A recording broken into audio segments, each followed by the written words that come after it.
Ben ritrovati per una nuova puntata di Cronache Trevigiana dedicata ai prodotti tipici, quei prodotti tipici che fanno bene alla salute, alla cura del territorio e al sostegno sociale. Cominciamo da Castelfranco Veneto per scoprire cosa ci propone Campagna Amica. Vediamo. Giornata a scuola di chilometro zero per i cuochi in erba dell'Istituto Alberghiero Maffioli, ospiti speciali per un giorno del mercato di Campagna Amica organizzato ogni giovedì mattina in piazza Donatori del Sangue a Castelfranco Veneto. L'iniziativa rientra nel progetto La Scuola di Campagna Amica, promossa da Coldiretti Treviso in collaborazione con la Camera di Commercio di Treviso e Belluno.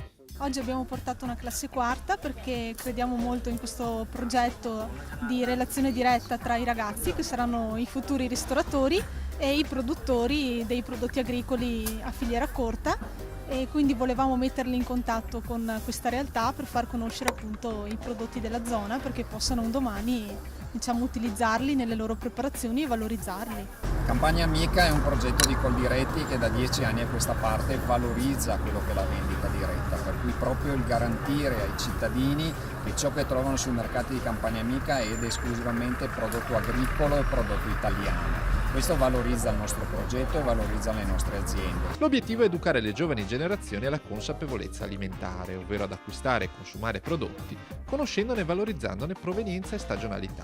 Un obiettivo molto sentito nel territorio di Castelfranco Veneto, unico comune trevigiano, ad avere non solo il mercato ma anche Buon Gusto 22, la bottega italiana di Campagna Amica. Abbiamo anche da qualche mese nel territorio la presenza di una bottega di Campagna Amica, la prima per Treviso, dove il consumatore ha la possibilità di trovare i prodotti delle aziende a disposizione tutta la settimana, come un vero e proprio negozio. Un contatto diretto con i produttori agricoli di Campagna Amica per trasmettere agli studenti il valore della biodiversità e del consumare prodotti a chilometro zero. In questo periodo cominciamo con l'autunno-inverno e cominciamo appunto da vari tipi di rape, quelle da cotto, quelle da crudo. Quelle da crudo sono queste. Questa è quella rapa milanese, è leggermente piccante, va mangiata a crudo, tipo il ravanello, più saporita. Poi c'è la rapa nera, anche questa da mangiare a crudo e non è piccante.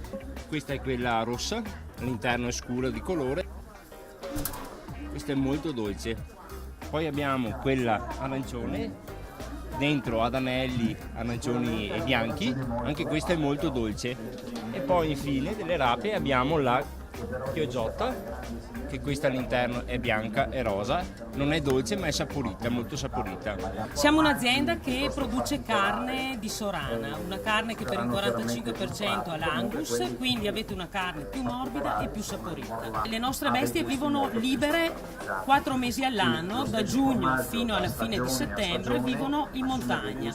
In montagna cosa vuol dire? Che il grasso delle nostre bestie è un grasso positivo, è un grasso buono, non è un grasso che si deposita, è un grasso che fa bene anche al corpo.